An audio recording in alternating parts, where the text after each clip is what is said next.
Good morning! Good morning, scamming makulit! Yan ang ating sitwasyon ngayon dito sa labas ng bahay. Tatanggalin na naman to, nakalalagay lang nila yung net. At papalitan nito. Nandiyan na si Mark, naghuhukay. Lalagyan ng trapal na mas malaki. Mula doon hanggang doon. Tapos yung ating poste ay bakal kasi may mga anay dito. Kaya ito bakal lang binili ni Dad. Gagawing poste. Ayan, apat sila.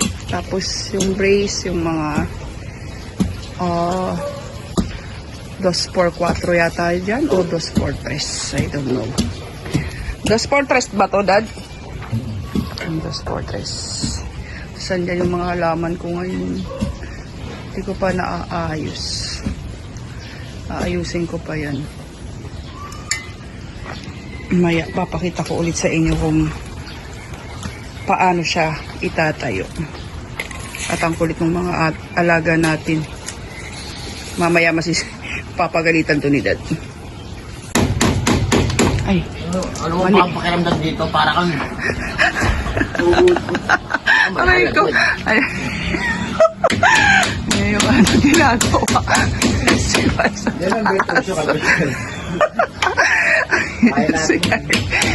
Ayan na yung ano, trapal. Nire-ready na para dito sa ating mga crayfish. Ayan, para sa tag-ulan, hindi sila mabasa. Ang problema lang pag bumagyo baka ilipad. Pero sana naman hindi. Yun. Ayan na siya. Yung kanina. So, yan yung mga poste natin. Kasi ito, yung nilagari siya para ilagay itong kahoy. Kasi ito yung mga butas. Napuno ng tubig, nilagyan ni Daddy ng tubig para lumambot yung lupa. Kaso, nagmukhang balon. Hindi sinipsip.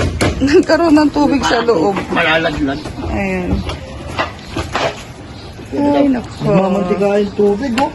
Sobrang taba ng lupa. Nagmamantika, hindi. Nagmamantika yung tubig, sobrang Yeah, taba ng lupa. ano lang yan, bula-bula. Tapos walang buto dito. At ang aking bayabas, kawawa naman. Doon ka mami sa gitna. Ay, ayan, itataas na namin. Mamaya na lang ulit. Haba dyan ang wagukay. Yan laki kasi ng ugat ng duwat. Nakipagpalit kasi ng... Kawawa. Nakipagpalit. Ayan na. Naitayo na namin yung mga posting bakal. Hirap. Mga nakahubad kasi ang init. Kaya pasensya na kung mga nakahubad sila. Ang init talaga. Tapos ayun yung trapal na inano muna doon. Tinupi. Nirol. Tapos saka ikakabit dito. Ayan. Ang lalim nitong hukay na to. Ayan o. Ewan ko kung kita nyo pero sobra to sa balikat. Ano ko, ayan o. 2 feet yata yan. More than 2 feet. Asus kami. Nilagyan na ng brace. Ano ba yun? Ayan yung pangalawang brace. From there, doon sa posting yon dito. Ang lapad nito. Ayan. At saka yung aming terrace makalat. Pasensya na, ang dami. Ang daming mga bagay na isusort out at pamimigay na kandyan sa labas. Yung poste lang ang usog. Kaya, yun. Kaya nga inangat yan para naiyak. Hindi pa rin sila tapos sa labas sa ginit. Pumasok na ako sa loob. Nag-inta ko ng mga ulam. Di pa kami kumakain, 1 o'clock na. Ang OA, 1 o'clock. 1:45. Ayun. Inaayos pa nila yung mga brace nung paglalagyan nung nagpupukpok pa si Mark. Paglalagyan nung bubong. Ayaw kasi tigilan eh. Wala pa kaming kain, walang tulog. Pagka-off ni Daddy, diretso gawa na doon. Pati sila Ate Sam, nung dumating galing work. Napasubo sila doon ni Kuya, tumulong. At ako wala din tulog kasi nga, ang late ako nagising kahapon. Hindi ako makatulog nung gabi, kaya dire-diretso yung ano ko. Dire-diretso yung gising ako. Antok na ako. Pagkakain nito, matutulog na ako. Shower lang, tapos matutulog ko sa lagkit-lagkit. Sobrang init. Tapos, yung mga lupa-lupa. Naghukay-hukay kami dun. Lagi ko yung mga picture nung naghukay-hukay sila. Ako hindi naghukay pala. Tumulong na ako nung hawak-hawak ng mga poste kasi mabigat siya para i-shoot dun sa mga butas. Tapos inayos ko lang yung mga halaman ko, nagripat, naglagay ng mga tawag dito, lupa-lupa. Yun yung ginawa ko kanina kasi namahan ko si Daddy bumili sa hardware ng mga ng kahoy. Tapos bukas itutuloy yung pagsisemento. Mamaya papakita ko sa inyo yung yung itsura ngayon doon na iiwan nila bago kami kumain at matulog. Tapos kung ano yung gagawin bukas. Ayan. Hintayin ko lang si Daddy para makakain na kami. Yan. Kala ko kakain na kami, hindi pa pala. Hindi pa pala nila tinigilan. Hindi pa, tinapos na nila. Ayan, yan yung mga braces. Hindi namin naikabit dito yung isang poste kasi may malaking, ayan o, malaking ugat ng buhat. So, naglagay na lang ng brace dito sa puno. Papasokin muna natin to. Ayan, doon na lang ipinabit. I mean, pinugbok. Wala yan. So, ayan, nilalatag na yung ating Lagyan na film. lampshade ko. Tatlo. Yan mo na, mura lang naman yan, no? Where are you? Doon ka sa dulo. Doon sa dulo. Sa taas, mukhang Buda. Kaya mo ba Ayusin na yung ikulak mo na yan? ating bubong. Kasi Kulak. mga crayfish na iinitan na. May mga buntis Dahil doon sa papunta mga rito kayo, cravings. papunta Si Daddy. Ayan. Puyat na yan, kawawa naman. Pati si Kuya, puyat. Yan. Bakit hindi kaya punit? Hindi. Huwag mong tirahan yung dito ka sa bakal, tumula. Oo. Kabakal na dito ng tulak. Up, dali. Tama ako dito. Tama ako dito. Aw. Patay. Dapat mahila dyan. Papasok na Wait dito. lang. Tulungan ko Ano muna na ba kayo? sila. Ito. Ito pa pala. Tomorrow na to gagawin tong mga butas. Lalagyan ng semento. Kulak natin. Tatlo lang naman siya. Tatlo, ayan. Tsaka yun, dapat apat. Kaso nga yun, may malaking ugat. Inano na nga nila to kanina, nilagari. Hindi talaga carry, kaya tinigilan na lang. Ayan, okay na. Nagkaroon ng problema dun kanina. Masyadong mahaba yung bakal. Sumabit dun sa puno. Pero okay na, naayos na ni Daddy. Ayan na siya. So, malilim na ang aming tambayan for Sunday. Family day. Ayan. Pero dadagdagan pa to, dudugtungan pa to hanggang dito. Lalagay yung mga net. I think net, oo. Lalagay yung net. Kasi mainit. Tsaka yung duhat.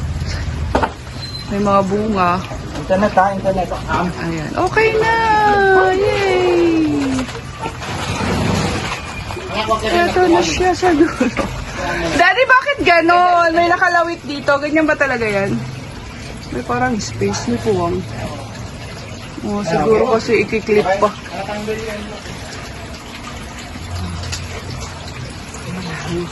Ayos na. Tapos lalagyan ko dito ng mga halaman. Yung mga kahoy. Sasabitan natin ng mga halaman para maganda siya. Yes. Cute. you.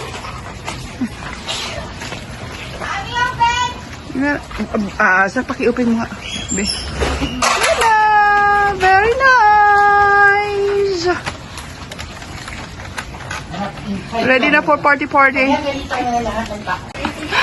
Ay, hindi pa pala yan final. Lalagyan pa pala ng mga brace. Inilagay lang siya ngayon kasi mainit. Kawawa naman yung mga crayfish. Saka baka biglang umulan. Hindi pwedeng ulanan. Ha? Yung ilaw ko nabasag, yung aking solar light nalaglag. Ayusin ko muna. In progress ng kanilang project. Joke, na aming project. Kababa na yung trapal. Nice pa kasi ito kanina. Ayan. Nilagyan ng mga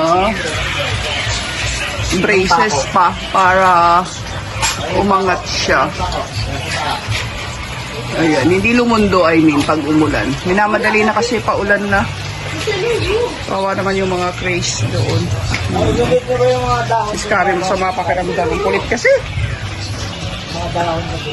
Nakatake na lang nila daddy. Matibay ang ating poste kasi ano yan? Bakal. Ay, nako. Daming ligpitin. Maputik yung sa terrace. Nahatak na nila para karoon ng hindi lumundo. Hindi ko ma-explain maayos. Ang daming nasa isip ko. Ayan. So far, so good. For the meantime lang yan. Hindi naman talaga ganyan yan. Baka nagtataka kayo, bakit ganyan yung poste, bakal, tapos yung nasa ibabaw na bubong trapal. Gagawin po kasing bubongyero yan. So, ngayon, kasi minamadali siya, yan na muna. Kaya nabutan na ng ulan. Buti tapos na siya.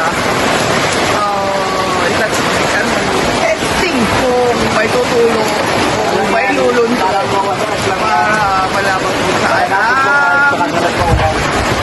ayusin. Kaya magpa-picture kasi madudali sila. Ay, magpa-video. Ayan na. Ayan na. Yes. Hindi siya makaalis. Tukuhain mo, anak. Kaso problema, baka mapuno ng tubig yung poste namin. Hindi pa nalalagyan ng semento. Bukas pa siya lalagyan ng semento kasi lalagyan din dito ng gravel. Gravel and sand. Ayan. Ayan na, may naiipong tubig. Ay. Hindi sinasabi ko. Baka maano yung mundo. At least na-try kung saan may mga kailangan ayusin pa. Spot on baga. Good morning. Para kaming binagyo. Nagkakagulo dito sa terrace. Kasi yung ginawa namin last week, kaya na nag-collapse sa lakas ng ulan kagabi. Buti hindi inabot si daddy sa gitna. Kung hindi, baka na ospital siya. So, ayan, tigilan na namin yung pagiging karpintero dahil hindi naman namin alam. So, may backup na kami, ayan. Si Alex. Siya rin ang gumawa nung aming kwarto. Hindi namin siya natawagan kasi last week kasi akala namin may work siya. Hindi na tinawagan siya ni dad. So, ayun. Sakto wala siyang work. Natan dito, kawawa naman yung mga crayfish na puno ng water. Yan, nilagyan mo na lang muna namin ng ganito. So, ayan. Buti na lang nakasurvive sila kasi bawal daw ang rainwater. So, in fairness, okay pa naman sila.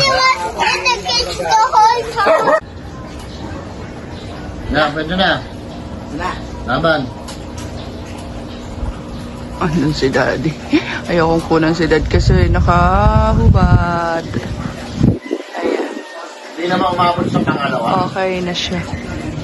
Para kaming binagyo kahapon nung malakas ang ulan. Bumagsak siya, gumuho. Ayan yung trapal. Tinira na muna yung bumbilya ko saka yung... Kawawa naman yung mga crayfish. Ayan, tinakpan muna namin. Ano? Buti. Kasi lumakain ng tao. Walang pupo dyan. Yan na siya. Second, ano? Second. Ito, totoong karpentero na to. Hindi na mga piling karpentero. Ayan. Tama yan, tuloy na. Sana, pag umulan mamaya, malalaman natin to ulit. Tunay karpintero na. Yung una kasi, ano lang yun, joke lang.